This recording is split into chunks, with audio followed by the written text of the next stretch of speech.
Fill the blanks for the following series.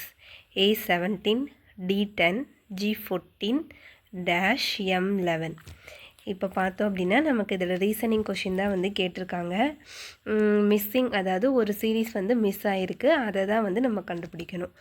இப்போ பார்த்தோம் அப்படின்னா இதை நம்ம ஆர்டராக எழுதிக்கிட்டு அவங்க என்னென்ன கொடுத்துருக்காங்க, A17 கொடுத்துருக்காங்களா, A17, D10, G14, அதுக்கப்புறம் M11 இங்கே கொடுத்துட்டாங்க. நடுவில் இந்த மிஸ் ஆனது தான் கேட்குறாங்க. அப்போ என்ன பண்ணுவோம், ஃபஸ்ட்டு வந்துட்டு நம்ம என்ன மிஸ் ஆகிருக்கு, அதாவது இதுங்களுக்கு இடையில் என்ன மிஸ் ஆகிருக்குன்னு பார்க்குறோம். இப்போ பாருங்கள், இங்கே ஏ இருக்குது, பிசியை விட்டுட்டு டி இருக்கா. அடுத்து பார்த்தோம் அப்படின்னா இஎஃப்பை விட்டுட்டு ஜி இருக்கா.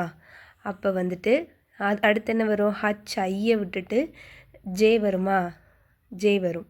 அடுத்து கேஎல்லை விட்டுட்டு எம் விட்டுருக்காங்க. அப்போ ஆல்ஃபபெட் படி இந்த இடத்துல என்ன வரும், ஜே வரும். ஓகேயா. அடுத்து நம்பர் படி பார்க்க போகிறோம். இப்போ நம்பர் படி வித்தியாசம் பார்த்தோம் அப்படின்னா வந்துட்டு ஃபஸ்ட்டு வந்து இங்கே 17 இருக்குது, இங்கே 10 இருக்குது.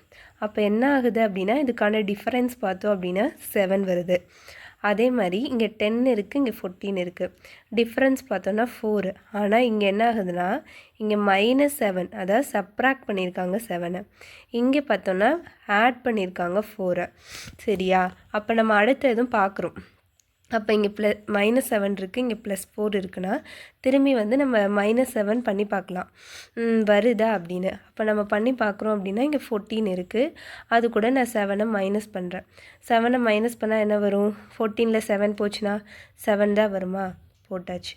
அடுத்து வந்துட்டு என்ன பண்ணுறோம், அடுத்து இங்கே 4 ப்ளஸ் பண்ணுறோமா, அதனால் இந்த 7 கூட நான் +4 பண்ணுறேன். பண்ணும்போது என்ன வரும், 11. அப்போ என்ன ஆகுது, அப்போ இந்த இடத்துல வந்துட்டு நம்ம ரூல் வந்து பாசிபிள் ஆகுது. அப்போ இந்த இடத்துல 7 கரெக்டு தான். அப்போ நமக்கு ஆன்சர் என்ன, J7. ஓகேயா. அப்போ ஆப்ஷன் படி எந்த ஆப்ஷன் வரும், நமக்கு ஏ ஆப்ஷன் வரும்.